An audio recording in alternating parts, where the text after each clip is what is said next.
Okay, thank you very much all for coming back.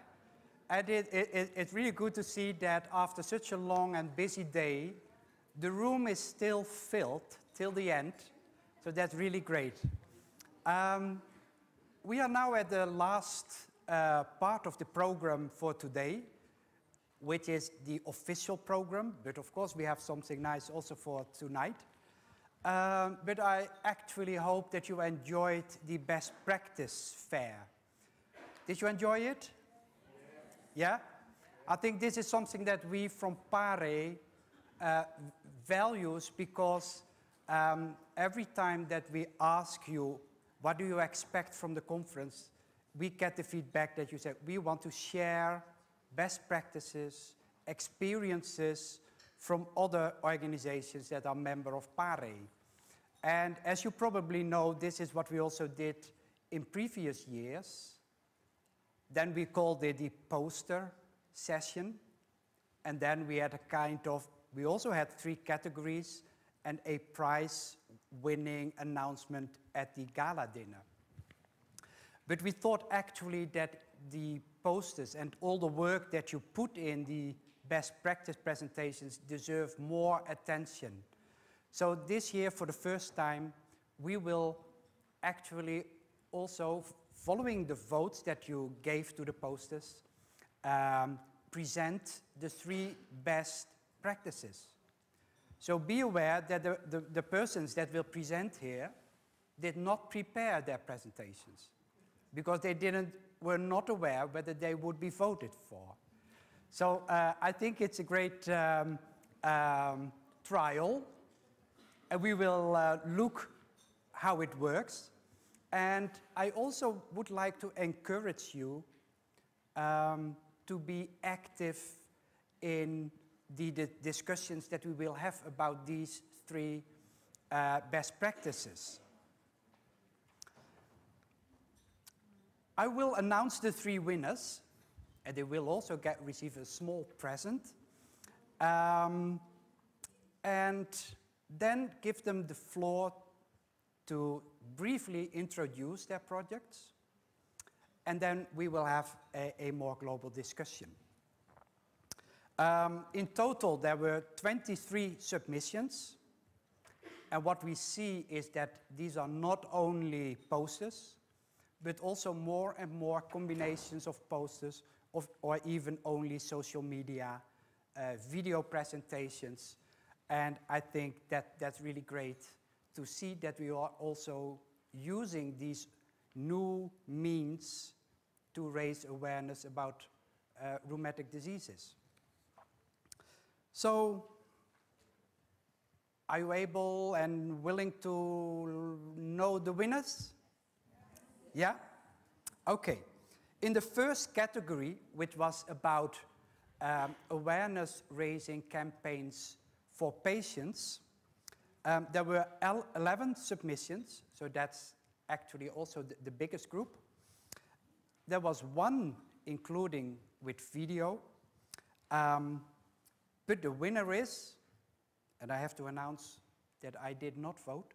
I did vote in this session, but not on this one. I'm very honest about it, but you will understand also why. But I would like to invite, can we get some trommels? Ruffles? Good? Okay, I would like Wendy to come forward.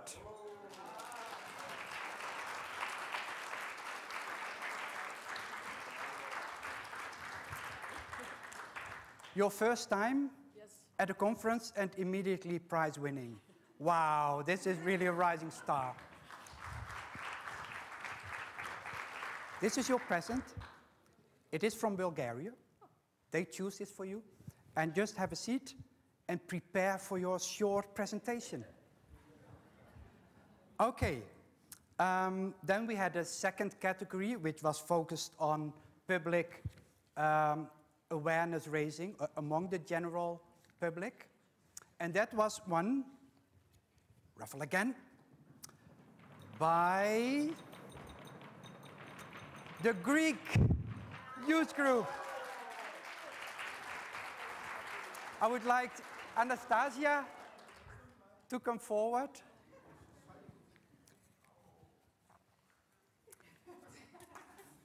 You both come. Yes, we're a family. You are a family, okay. So probably this will be a dual. We are three. We are three. We are team. 1, 2, 3. She's the photograph. She's one. Photographer. I'm the presenter. Yeah, and she's the we have one place. Okay, come forward. Yeah, We are team. And we okay, are big sit. family. Yeah, you have to sit in one chair. Yes, of course we can. But it doesn't mean that you get 3 presents. No, only one. Only one. Only one for 3. And you are the first For author of the Greece. abstract, so Not I give it to only you. For me, for all Greece. Okay, congratulations.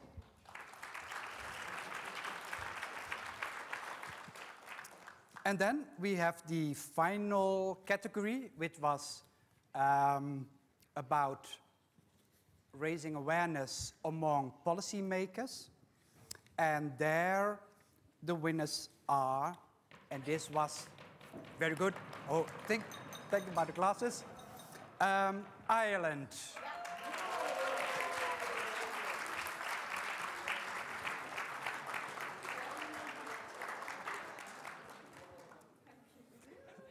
Sinyat, Thank you. Thank congratulations Thank you. with a very beautiful campaign. you.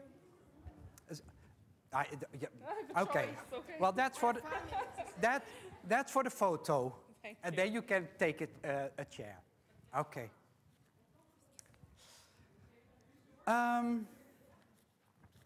Well, congratulations all to you. It's great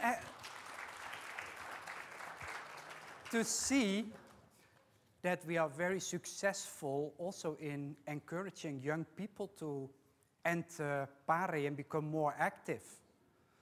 So they should not become too active, because otherwise they will take over. Would that be a bad thing? No, okay, good. I would like to invite Wendy, you first, to introduce your project. Very briefly state maybe what were the objectives, what did you want to convey to patients, and how did you go about? I think it should be pressed somewhere here. Is there a button here? Hi, everyone. Nope. Hi. Yeah, now it works. Hi, everyone. I'm Wendy, and I'm from the Netherlands. I'm now the new chair of YouthRL.com. YouthRL.com is the organization for youth in the Netherlands for young people with an RMD for 60 to 30 years old. We, as you see, our logo here, I don't know if you see it, but it's YouthRL.com.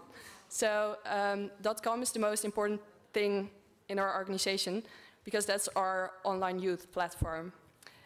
We got a lot of questions because we are like already there for 10 years, and because we are a successful organization, we got questions about how we established an online youth platform.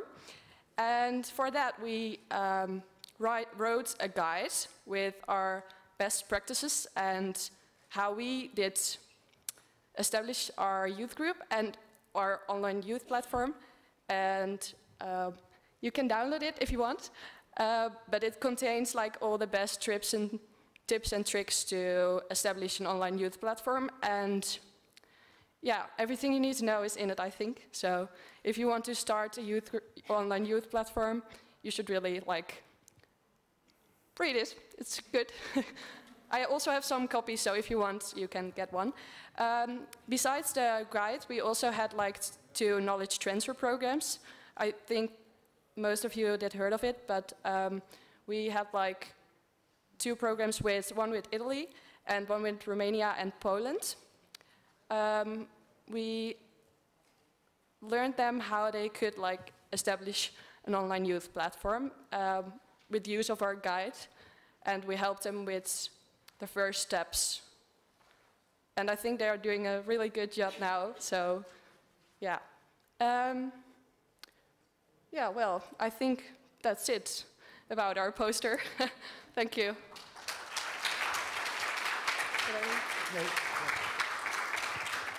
Thank you very much.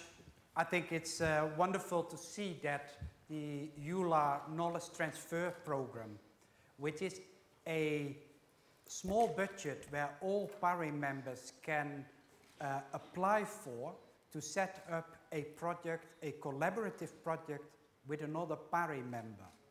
And if I see what you have done, and I don't know whether you have seen the booklet that they produced, I think you did a wonderful job with limited resources to be so successful in helping 2 other leagues to set up youth groups and also to put it in writing so that others can follow the same example. So that's very worthwhile. Can I ask someone in the room who did vote for this poster and would like to say why you thought this is a good example or a best practice? You? Hello everybody, I'm Alexandra Matic for Serbia. I give my vote for you, and I think it's a very quality and good presentation or panel, however. And now that I heard that you have a little money or financial, I'm very delighted to give my voice to you. And I have this, and this is very good book for young people and everybody who have a disease. Thank you. Thank you too.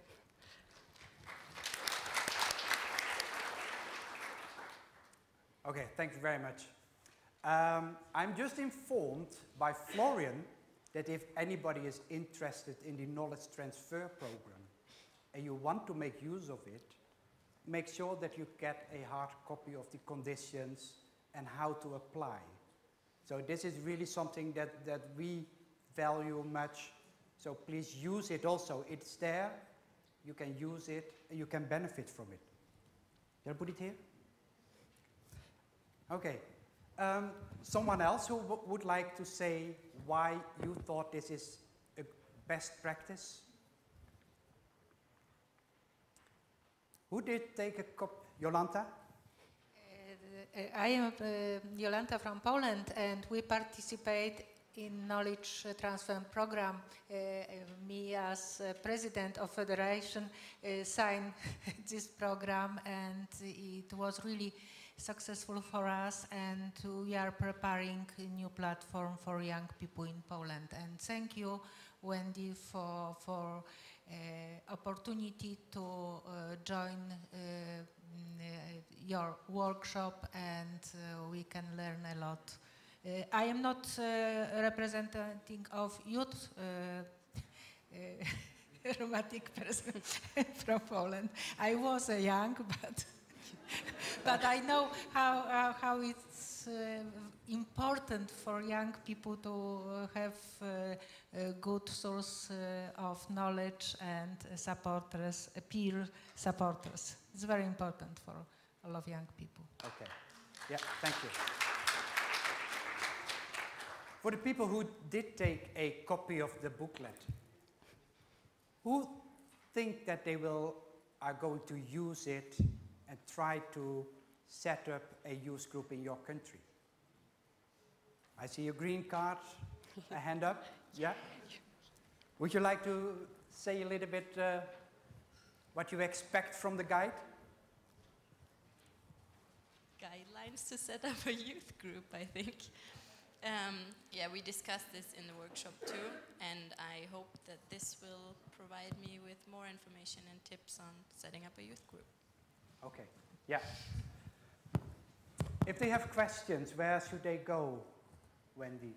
To youthrl.com. To our. You are still willing to answer questions? Yeah, I am. And to help others out?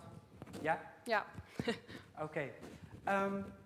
You have now done this project, and you have produced the guide.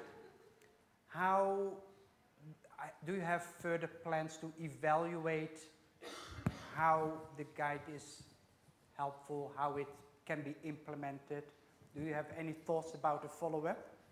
Not yet, I think, but we could do that. Yeah? Yeah. Okay. Would maybe, I know there are some members also from Young Pare in the room. Is there a role for Young Pare to play here? Sorry.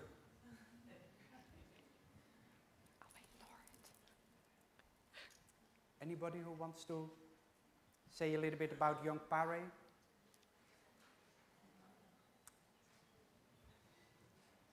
No? Okay. Well, thank you very much, Wendy. I think it was really terrific what you did. And we hope to hear more from you in the future. Keep on work. Thank you.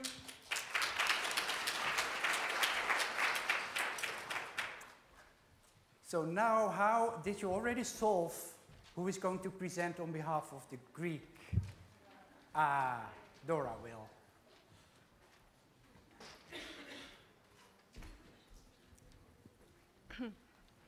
So, hello, I'm Dora Papastavru. I represent Greece. We are from Hellenic League Against Rheumatism. I'm a new board member also. It's been almost a year that this roller coaster started for us. So we are here. First of all, I would like to say thank you for all of our voters out there and the supporters of the Greek team. We presented the patient rights. We had a poster and also a video. We had an idea to inform the general public with not only RMDs, but generally chronic diseases, that they don't have only responsibilities, they have also rights, patient rights. So we tried to list 10 most important rights for patients in our idea. In our minds. They involve patient confidentiality, medical research, informed consent, human dignity. We tried to list everything. Our poster was very explainable about if you wanted to read every right. And we had an idea that we would make on our own, our video. So we took photographs, many of photos, that are playing like a video under Acropolis in ancient Roman Agora in Athens, the capital city of Greece.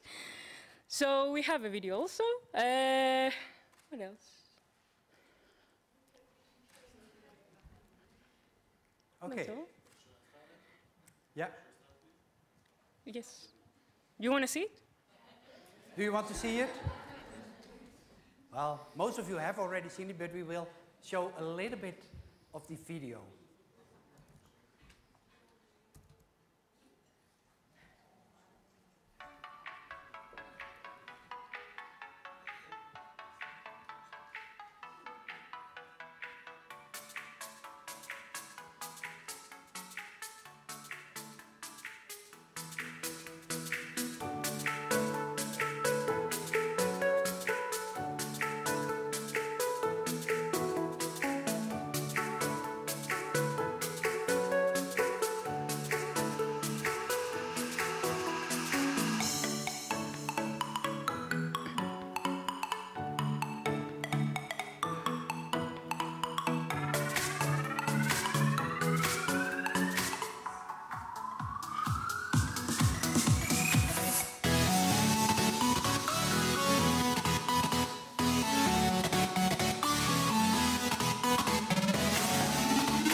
So thank you for all our voters.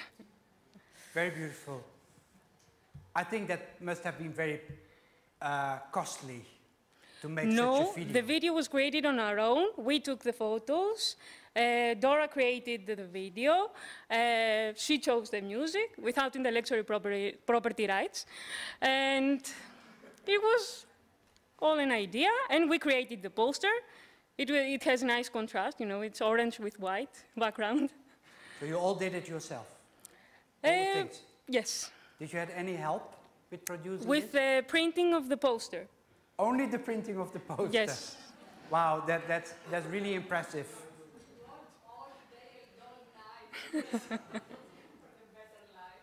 But it looks like you also had fun. Yes, a lot of Making fun. it. Under Yeah? the Greek sun. Okay.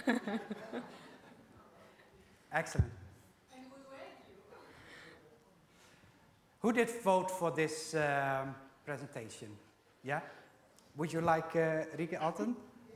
Would you like to tell why? Yeah, there is a microphone coming. Actually, the points you have hit on your poster are so correct and so exactly in the wording that it could never ever have been better expressed. Thank you. So we can use it for so many other occasions, and I will transfer, of course, this to Germany and tell my colleagues and also our patients that it is so impressive. Thank you. We used easy English words that everybody who is not a native speaker can understand in order to convey what we wanted to say about it. Do you have a similar one with Greek? Yes. You do? Yes. Okay, yeah. Does anybody of you have questions for Dora or one of the other presenters?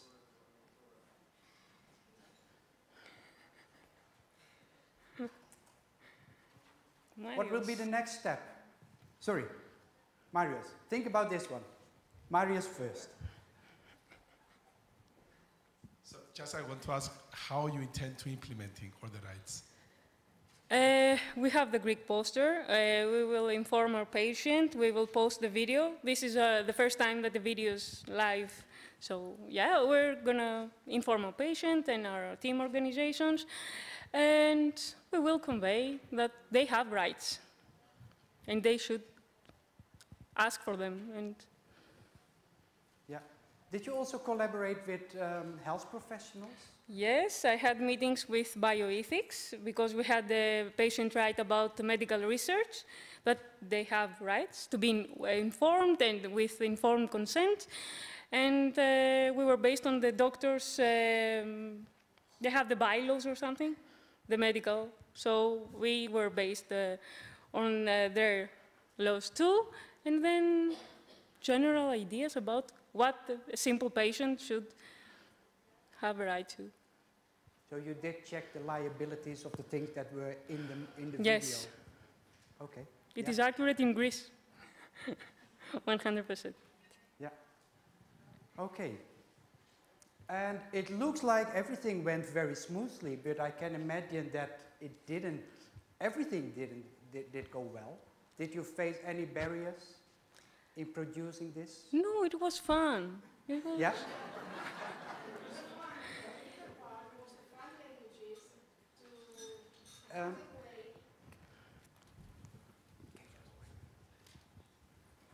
We have a small, not difficulty, but it was something that provoked us, I can say, that we should make the list of the rights easily understood to someone who is not a doctor. Because sometimes laws or doctors speak as if we know their terms.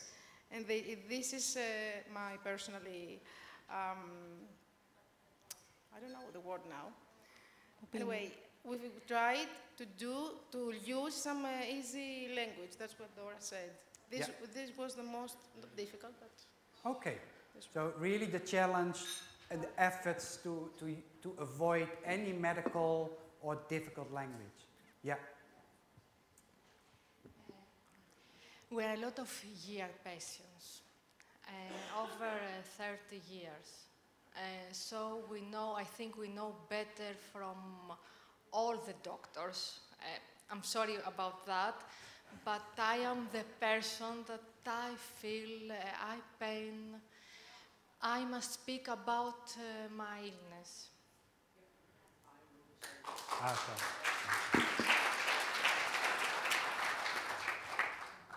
In the end, I would like to point out that don't forget, before you're a patient, you are a person. That's true. Thank you. Okay. Well, thank you very much. And a beautiful example of a collaborative project and something really made by patients, for patients, made by people, made for other people. Beautiful. Okay, then our last winner from Ireland. They have been very successful. We know it's a great organization in terms of self-management, but I think you are now telling a little bit more about your campaign. If I can find it, 1 second. Well, Seasons Restaurant is over there. Oh, here it is. I have it, I found it, thank you. Okay, well, first of all, hi. For any fellow spoonies out there, I'm not sure how many spoons you all have left, but I'm kind of running low. Thank you all for voting for this presentation. My name is Sinead Frawley and I work with Arthritis Ireland. I'm the Regional Development Executive and I help to look after a lot of the branches in Ireland as well as doing things like this, which is fantastic. So I'm just going to run through our campaign. So basically this year in Ireland we have a general election, so we're looking for a new government. So what we decided to do was to run a pre-election campaign asking for all upcoming new people going into government to help us. And the reason behind that is we don't have enough rheumatology services in Ireland. At the moment, there's over 12,500 people on waiting lists in Ireland, including 455 children. We have a system in Ireland that can't cope at the moment with the demand and the need in Ireland. We have 33.5 consultants, rheumatology consultants, whereas we should have 45. 16.4 clinical nurse specialists, again we should have 45. We have 3 advanced nurse practitioners, we should have 15, 12.9 occupational therapists versus 45, and 24 physiotherapists versus 45. The facts in Ireland with arthritis at the moment, 1 in 5 of us in Ireland is living with arthritis. It's the biggest cause of disability in the over 55s. The average age of diagnosis for RA is just 35, and there's 1,000 children in Ireland living with juvenile arthritis. 7 million days are lost in absence due to MSDs costing €295 million in illness benefit. 30% of people in Ireland become permanently disabled within 3 years of an arthritis diagnosis. So what we're asking the people who are going for election in Ireland this year is to support and follow our 100-day plan. And what we're trying to achieve is to cut waiting lists, improve treatment and save money. We ran the campaign primarily on social media using the hashtag #ArthritisChampion. What we're wanting these arthritis champions, who are hopefully, whenever we form a government in Ireland, which we still haven't to this day, we are proposing 100 new rheumatology posts across the 6 hospital areas in the first 100 days of government. And as you can see, those posts aren't in the capital. Those posts are all over the country in rural areas where people are in desperate need of these services. 1 second now. 1 sec. Sorry. Technical difficulties. No, there.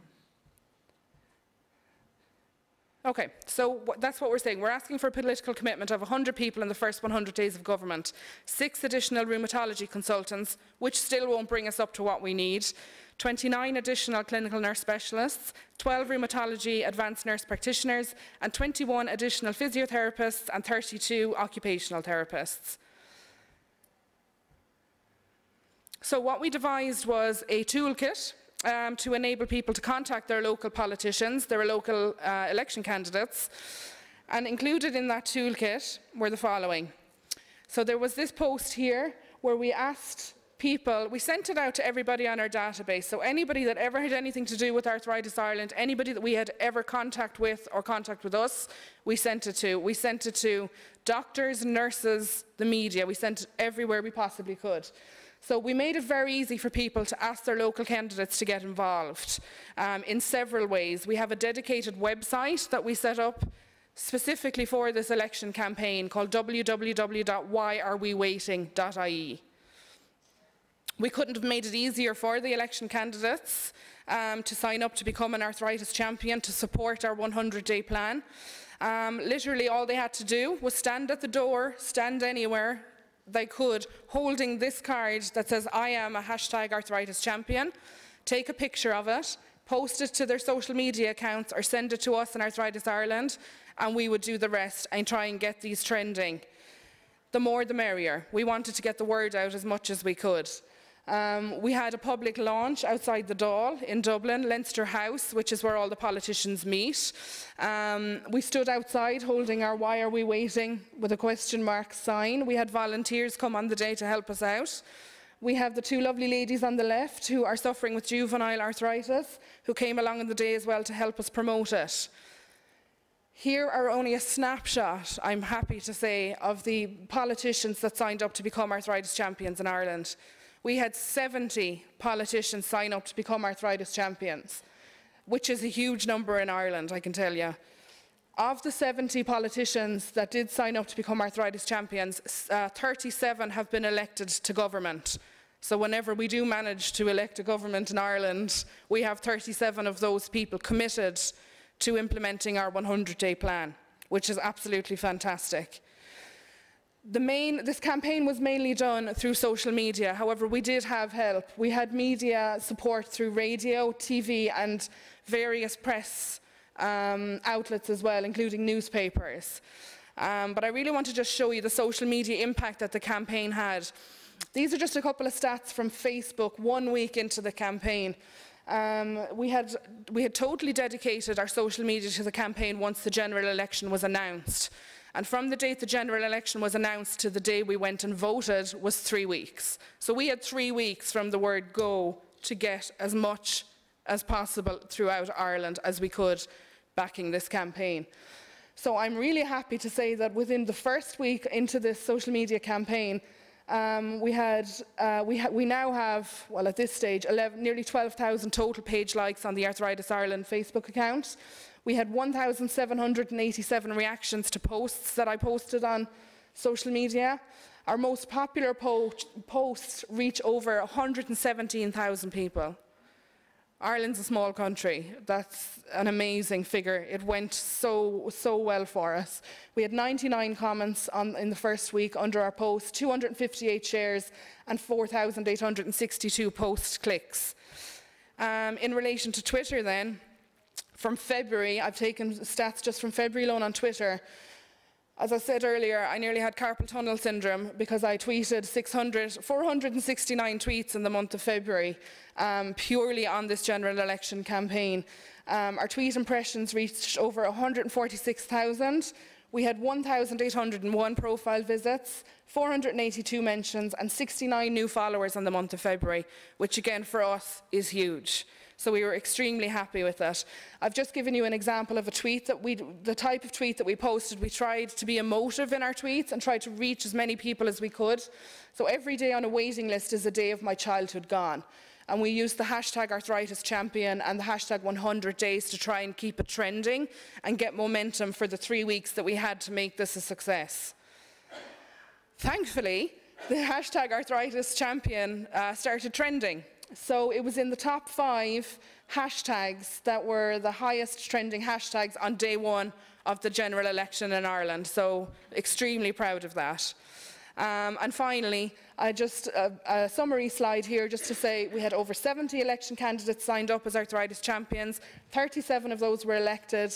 And as we await the formation of the new government, we're still trying to form a government in Ireland, we're asking all of those elected to keep their promise to their 100-day plan. We've sent tweets congratulating all of those elected, and we've tweeted those commiserating those who failed to get elected, and the campaign continues.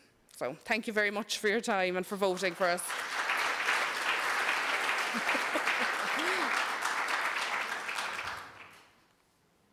Thank you very much. Welcome. I think a brilliant example of a best practice of campaigning, specifically for targeting policymakers. And I think one of the strengths of this campaign is really that you were able to make it measurable. Your demands were quite clearly funded by figures, what is needed, and I think that's something that you need if you set up a campaign like this. And you also have some ways of evaluating the campaign. Is there anybody who voted for this campaign who would like to say what you like of this campaign? Yeah?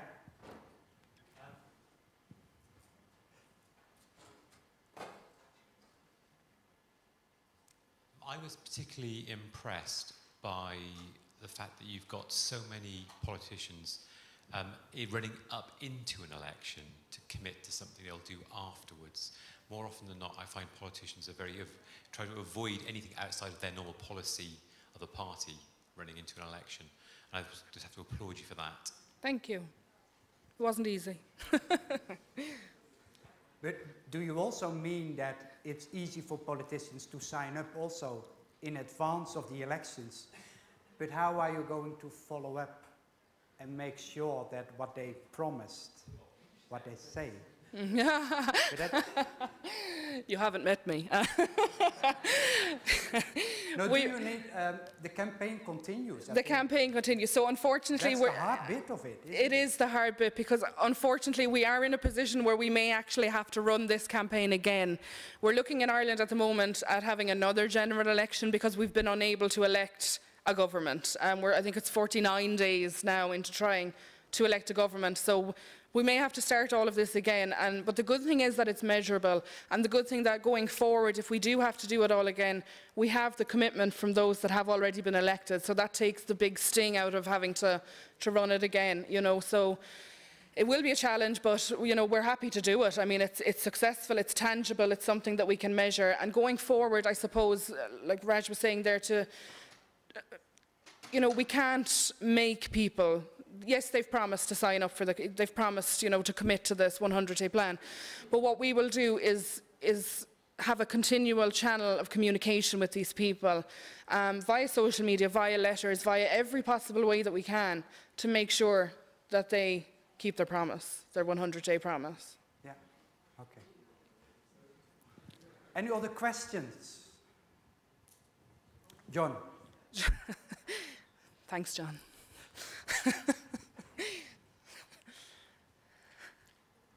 Don't worry, Sinead, I'm not going to put you on the spot, but I'm just thinking, like, we're here in Sofia in Bulgaria, and like for the first time I've learned the services here for people with arthritis are pretty poor in terms of access, and you know, we couldn't have done this campaign without the input and the support of all the rheumatology community within Ireland. So all the numbers stack up, all the numbers are real numbers, and the Irish Society for Rheumatology fed into it, the nurse specialists fed into it, so they're all their numbers, and we're just campaigning on their behalf. So, you know, if I was starting all over again in Bulgaria, I would probably look at doing something similar to this, you know, to help the rheumatology community get more resources and therefore form tighter relationships with them in the future. Just a thought. Yeah, so you mean that's one of the most important conditions, collaboration with the health professionals, also to back up the data that you use. Another key element in this one, and as you probably, some of you know, I'm a Twitterer from today onwards. But how important were the social media? Because I can see that it's becoming more important compared to other ways, like you said, written posts. Are you still writing letters to parliamentary candidates? Yes, so the social media was a huge element towards our campaign.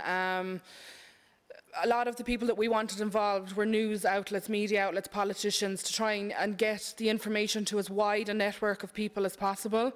But yes, we did write letters to politicians, we wrote emails, we wrote everything, in every channel of communication that we could possibly think of. We utilised that. But I suppose the reason that I used the social media element of it here is because it was so successful for us, as opposed to, let's say, the traditional methods of communication. And because I suppose we got trending. And I don't think that's happened to us before. And it was just an amazing achievement for an arthritis organisation to be trending for #ArthritisChampion, and it just was such a sense of achievement to the whole organisation in Ireland, who put blood, sweat and tears into this campaign on behalf of everybody in Ireland living and waiting on waiting lists, and the nearly 500 children living in pain on waiting lists. So we just really tried to use every form of communication possible to get out to as many people as we could. Thank you. Thank you. Thanks.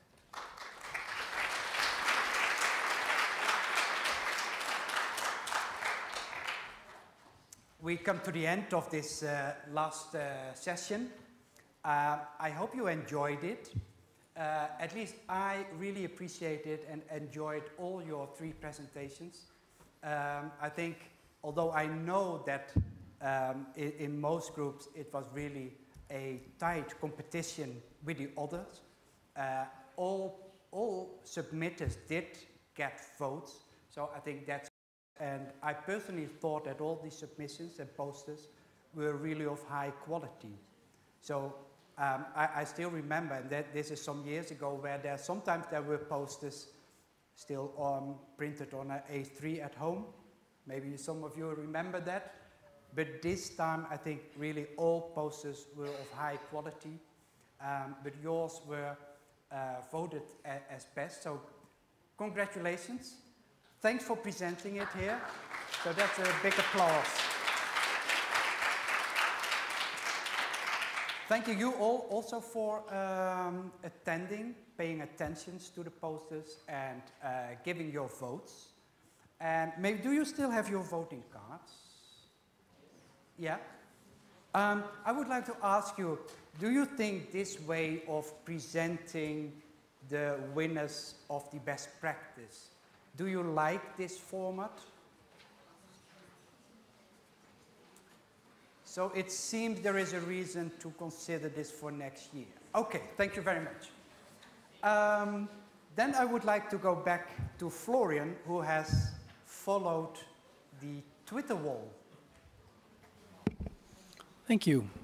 I just would like to thank everyone here in the room who's also contributed to the 1,230 posts that currently are on our list, and it's still growing because obviously people are reacting now to discussions that have taken place. Collaboration is key in any of the aspects that have been mentioned, and we've seen that it can achieve great results.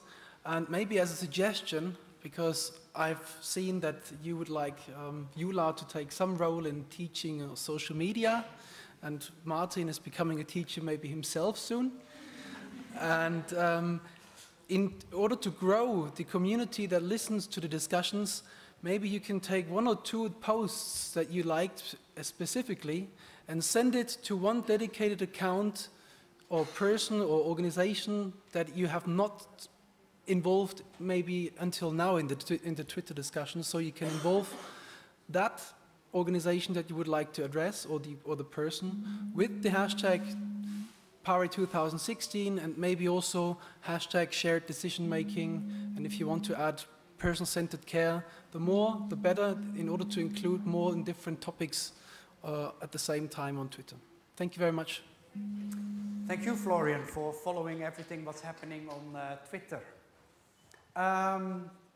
As you probably remember, it seems so long ago, but I think it was Dieter who started with some housekeeping rules, and we are now going with some housekeeping rules and looking forward to the next parts of the conference.